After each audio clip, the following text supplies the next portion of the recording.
आप सुन रहे सिंगर साजन सिंह दीवाना को। संगीत विनीत कुमार बिट्टू।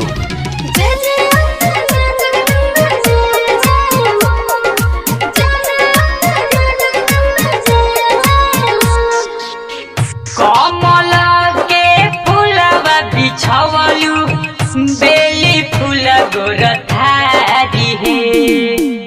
कमल के फूलवा बिछवलू बेली फूल गोरथारी हे। अढ़उल के फूलवा ये मैया सुतेलू धई के सिरहानी हे।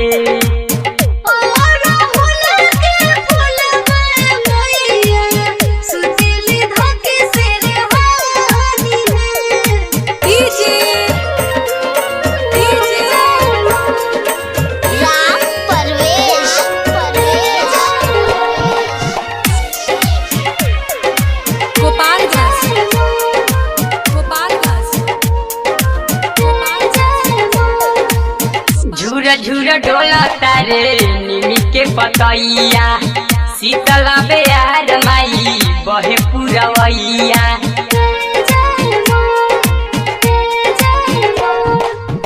झूर डोला तारे निमी के पतैया शीतल बेयार माई बहे पुरवैया।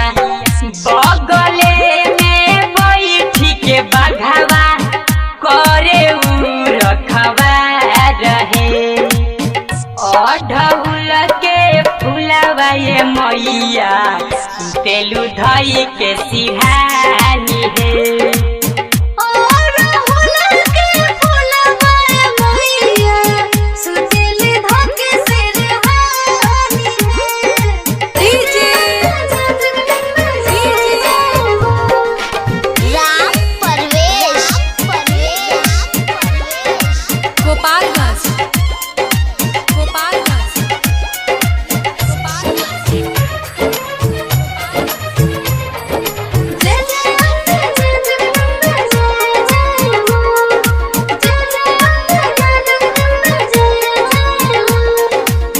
निंदिया से मातल माई देखो तारू सपना बेदावा उजारी के मानवतार बाभाना।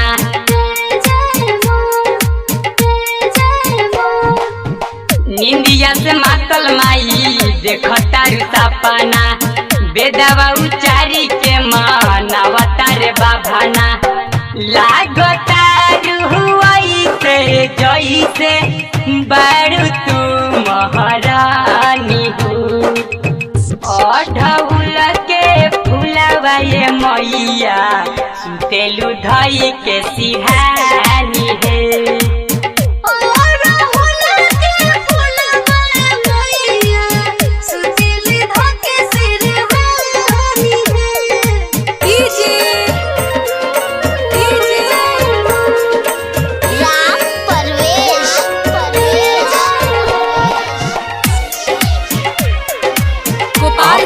सिंगर साजन सिंह दीवाना को।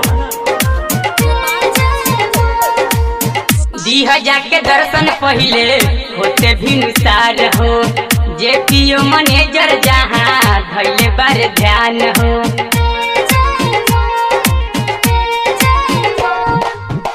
दीह जाके दर्शन पहिले होते भी नुसार हो। जे पी मैनेजर ताहार धैले जहाँ ध्यान हो। साजन सिंह दीवाना ये मैया कहेला साच हे बतिया। अढ़उल के फूलवा ये मैया सुतेलू धई के सिरहानी।